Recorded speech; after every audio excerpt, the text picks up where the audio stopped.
Good morning. Hi, I'm Tim. This is Selfless Awakening, where I like to ground all of this spiritual stuff, this mindfulness stuff, this self-help information, ways to feel happier being human. Humaning 101. It's a class I think all schools should teach. Humaning. Today is day 15. Good morning, everyone who's joining in. Today is day 15 of my 30 Days of Awakening series, where every morning I wake up. Usually I'm sitting over there on my chairs, outdoor chairs, and I get quiet and I ask myself, I ask the universe, I ask the empty space, what could I say to be of service to someone today? And then things pop in my head and I share about them. And I'm doing a live Instagram video right now, and you're going to see me looking back and forth. I'm looking at the YouTube camera and at Instagram. So if you have anything to contribute or any questions you want, then feel free to leave a comment. Today we're going to talk about when therapy stops working, or if you're taking therapy and it's not working, what to do, what to do with that, okay? But before I do that, I did have a quick question in the Instagram, in the live chat. I want to answer this real quick. What time do you wake up? I wake up this morning I woke up it was a little before 5. So 4:55, something like that. Usually 5:15, 5:30 is when I wake up, okay? Good morning. Hi, Jesse. I've got a special guest, my partner, my girlfriend. She's here. She's saying? She's saying I wake up at 5 and that I don't sleep. I'm not I don't, as far as sleeping, I always feel like I'm missing something. I do have to say, I don't feel like I need as much sleep as a lot of people I know. And also, I could sleep more, for sure. But life is just so exciting. It's sometimes, how can you stay asleep when there's so many cool things happening out here? Anyway, so there's that. Now I'll move on. Any other things, feel free to just, I like this to be kind of a free-flowing conversation anyway, because, these 30 Days of Awakening, I like the idea of just talking, and that's one of the cool things in our society right now in social media, is that we can just talk. We can talk uninterrupted and just share our thoughts now and put them out to the world, and everyone can do that. Isn't that amazing? So I'm so thankful to have this medium where I can share with you guys what feels like it's working for me, and I encourage you all to do it too. Wouldn't it be an amazing world if everyone shared all of the insights and tools that are actually working for them to make themselves feel better and feel happier? Wouldn't that be incredible? That would be I think that's the best use for all of these mediums we have. So anyway, all right, here we go. I want to talk about this topic. This came to me as a thing to talk about. It's something that I talk about quite a bit with Jesse, who I know is here. Feel free to chime in, Jesse, if you have anything to say about this. Therapy. The word therapy is used now in a lot of different contexts, in a lot of different mediums. We can have therapy for our hair. We can have, all sorts of therapy. We can have, I don't even need to go into all of it. You guys get it. Hold on, let me fix the camera here real quick. Okay, here we go. It's a little bright. So we can have therapy in all sorts of different ways. And I'm not talking about the use of therapy as a word in, hair therapy, skin treatment therapy, or any other kind of ways of using the word therapy in that respect. I'm talking about therapy in the more stereotypical use of the word, which kind of it infers to talk therapy, and the idea of, in our culture, the stereotypical, you go into a therapist, you sit down and you speak everything that's bothering you, you speak everything that's going on, and the therapist just sits there and takes notes, and then they may ask you like one question, like, tell me more about that. And then they write down a little something, and then at the end of it they say, okay, great, I'll see you next week. And you basically have just spoken your story, your egoic story, for an hour to someone, and that was the experience. And then you keep going, and you go every week, and you go for months or years, just going and talking about what is bothering you, or what you feel you're afraid of, or talking about a past trauma that happened to you, or something like that. When I'm talking about therapy, I mean that kind of therapy, which is still very much a part of our culture, okay? I want to comment on that. Here's my first comment on that. There is a time, I believe, in some people's journey to self-betterment where that particular type of therapy can be helpful. However, I don't feel that it's a type of therapy that we want to stay with very long. What's great about that type of therapy is that it gives you the opportunity, at least initially, to speak your story to someone who is neutral, who's not involved in your life story, and be able to actually have there's something magical in the transformation of taking ideas out of your mind, out of spinning around in non-physical, and putting them out into the world. There's something very cathartic and powerful about that. And in the beginning, there's this rush you get in therapy where you tell your story, and it's like, oh my God, I feel so good. I feel so released in that I've got that off my chest. It's a beautiful part of talk therapy. That's where talk therapy is helpful. However, once you've done that if you've done that a few times, if you've done that and you feel like you really have said your story, you've said what bothered you, you've looked at the trauma from all different angles, you've spoken about your family member that's haunting you for years and years and years, and nothing's changed and nothing's different. Like that, that's when therapy stops working for you, is after that initial phase where you've said what you've shined light on. Basically what I call that doing inventory work, where you look at your story, you tell your story, you get it out, and once you've gotten it out, the next step is, what do you do with it? And that's where a lot of therapy stops. And I'm not saying all therapists are like this. There are lots of therapists who are very active. They hear the story, and then they have processes and procedures to go to do something else after that. But if you're not with a therapist that's actually working through things with you and giving you homework and giving you tools and things to practice, then I'd encourage you to really maybe consider either enhancing your practice with another person, or maybe this isn't the right person for you anymore. Because the idea, the way that I feel this works, this is the process. This is my process. I'll look at my story. I'll ask myself in the morning, or whenever I feel it, what's bothering me? And I get really still, and I sit down into the deep awareness, the constant field of non-physical that I can feel right now. I had such a blissful meditation this morning. Oh my God, I was just buzzing. My thought stream was so quiet. I was sitting in this backyard just feeling myself as all of these trees and nature, and I was just so unbelievably in that depth of myself as non-physical, just blissing out. And what I do is I get there and I ask myself what's going on, and then I let the voice tell the story. I let the voice say the equivalent of talk therapy. I let the voice talk into the space that's me. Okay? I just let the voice talk. And then from there, I'll ask the universe, what can I learn from this that's being said? What can I do? What can I take from this that's bothering me, whatever's coming up? What can I learn from this?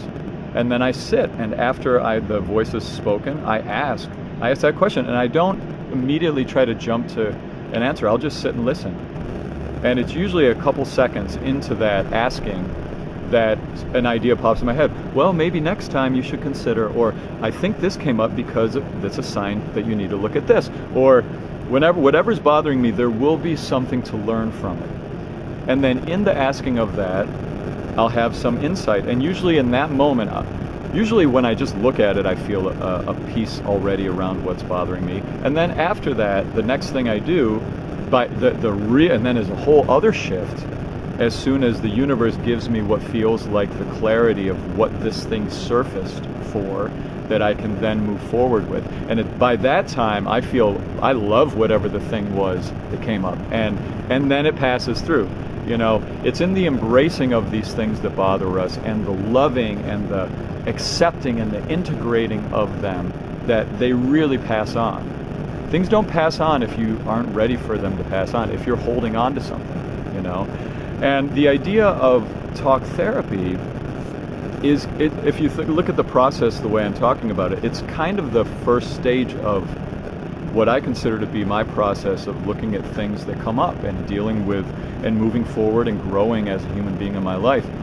If I just said what was bothering me and just kept saying what was bothering me for an hour, and then I didn't do anything, I didn't ask to learn from it, I didn't then, after I learned from it, shifted my focus toward beauty, toward love, toward gratitude for something, but take myself off of that train. If I don't do that, look, like talk therapy is like one part of what I feel is the process, you know, and that I use now. And so I'm not, you know, I'm not knocking talk therapy. I'm just saying it is a very, and I mean particularly talk therapy, where you just sit there and you just say something to a therapist and they don't say anything back, and then you just keep coming back and they just keep doing that for years and years. And it's this idea that, you know, the idea of that kind of talk therapy is that you will eventually heal yourself and find your own answers if you just talk it out. And maybe that has worked for some people, but it just doesn't make sense with what my experiences are with the laws of the universe. The laws of the universe, the biggest law of the universe that I feel goes against that idea is this one, that you get what you focus on. That aspect of the law of the universe, I'm telling you, I have done enough experience work, I've been enough practice with that concept of you get what you focus on to know that if I were to go into talk therapy and just tell my trauma stories for hours and hours every week, I know that that is what I'm going to get more coming up in my awareness, and that's just going to perpetuate itself. There's a certain amount of focusing on the things that are bothering us. There's a certain amount of focusing on our traumas. There's a certain amount of focusing on our pain that can be of service to us. And it's a very specific amount. Any more focus on that perpetuates and makes it more. You can make a problem that isn't that big, or a problem even that you've passed through, you can reactivate it with more and more focus, okay? Your focus is one of the greatest tools you have in this human experience. And talking about your problems over and over and looping them and looking this and that and this and saying the same thing, the same trauma, the same past history, story of you over and over isn't going to get you anywhere down the road. That first time you do it, great. Maybe the second time you do it, great. After that, universe, what can I learn from this that's coming up? The stories from my past. Why is the thought of me being bullied keeping coming up in my awareness right now from when I was 10 years old? Universe, what do I have to look at here? Sit with it, embrace it, take these things that come up, ask to learn from them, and then move on. And then do gratitude work, then do affirmation work, do love work. Life is too short to sit here in talking about all of our pain all the time. All you get is more pain when all you focus on is your pain.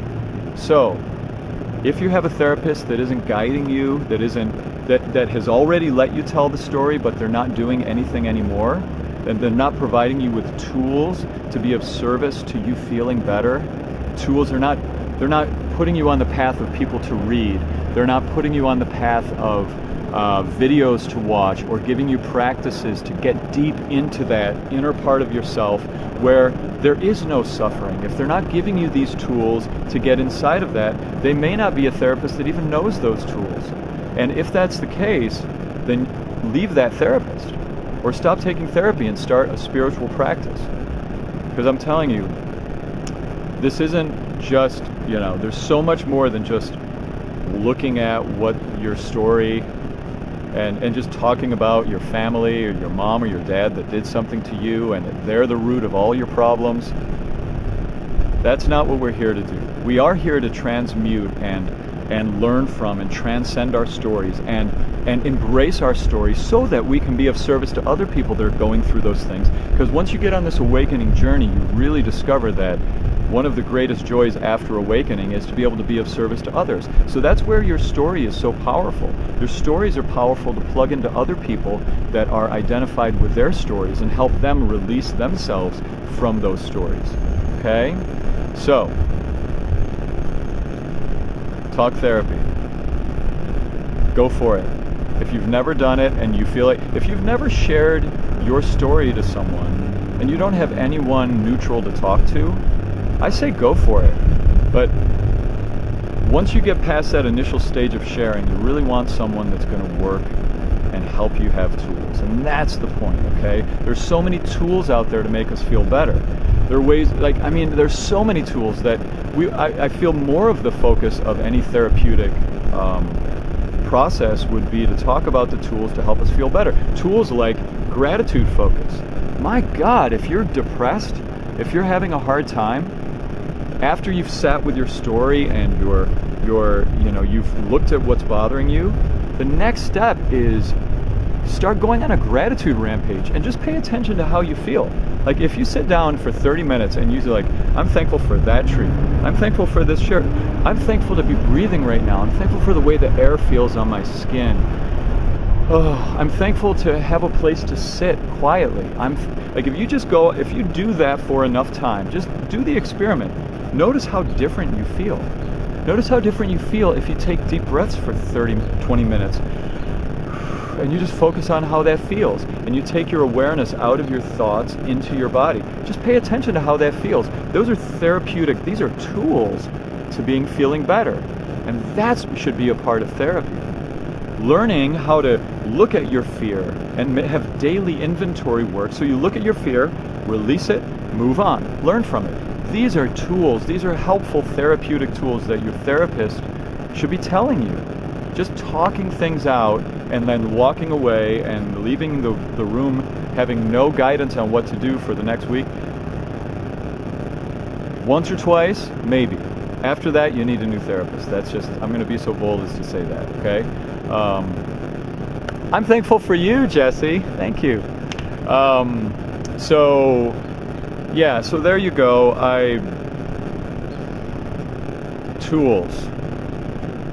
Practice tools. There are so many tools to feel better. So many tools out there to feel better. Talking things out, the catharsis of releasing your story is one part. One part. So, there you go. That's, I think I've talked this out. 18 minutes of this, 19 minutes of this. So, hope that helps. Have a beautiful morning. If you got to the end of this YouTube video and you like what I'm talking about, subscribe, click the little notification to stay up to date. Thanks for stopping in, those of you that came into the live Insta story. Sending you all love and good vibes today. I'll be back tomorrow with day 16 of my 30 Days of Awakening series. This has been a lot of fun. I've really enjoyed, as I said before, I've said this a lot, I know who's being helped the most out of these talks, and it's me, and I'm so grateful. There's something so joyful about this awakening journey. As you awaken, one thing that happens as we deepen into stillness, and I know that it happens to a lot of other people too, is you feel so good, you feel so euphoric and so blissful in your day-to-day life that you just feel like, how the fuck could you not share this with other people? I mean, that's really where I'm at. I was sitting meditating this morning, and I was just sitting there, and I woke up and I had my espresso, and yesterday was a really busy day for me. A very, very in the world, active, lots of business stuff happening, very stimulating day. And I could feel yesterday that I was, had a lot of life excitement. And when I woke up this morning, I just could feel that it was time to go deep into that blissful identification of myself as the deepest seed inside of myself. That, like, if you go as deep in yourself, the awareness of yourself as you can, there's a place that if you just sit there and you just slowly, you feel your inner body and you just hold your awareness there and you keep holding yourself as the awareness of the space that's either behind your eyelids or out behind out in here. You just hold the awareness on the emptiness, just like imagining I am that empty space, and you just feel it. You feel the empty space and feel the buzz in your body and just sit there. The sensations are, they're like orgasmic. They really are. It's just this feeling like, I felt so overwhelmed. And when I feel that such deep bliss, I feel like, how could I not at least in part dedicate my life to sharing that? Like, anyone that does, like, I can sit just by myself with no drugs, no anything, and just have a psychedelic experience, a blissful experience, and an experience where I just feel at one with everything every single day, and just feel this like gratitude. And I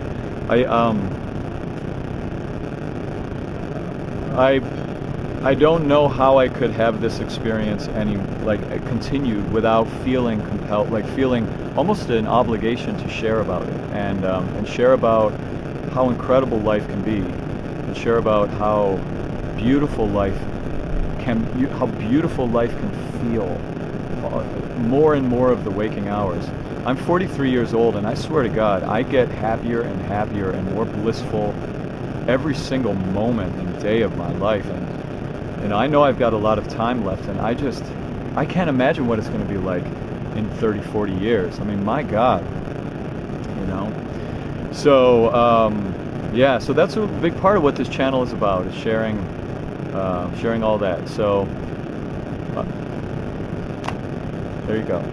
Words can't cover all this stuff, but sending you all so much love. Have a beautiful day. If there's anything you'd like me to talk about over the next course of these videos, feel free to leave a comment or anything like that, okay? Have a beautiful day. Cheers.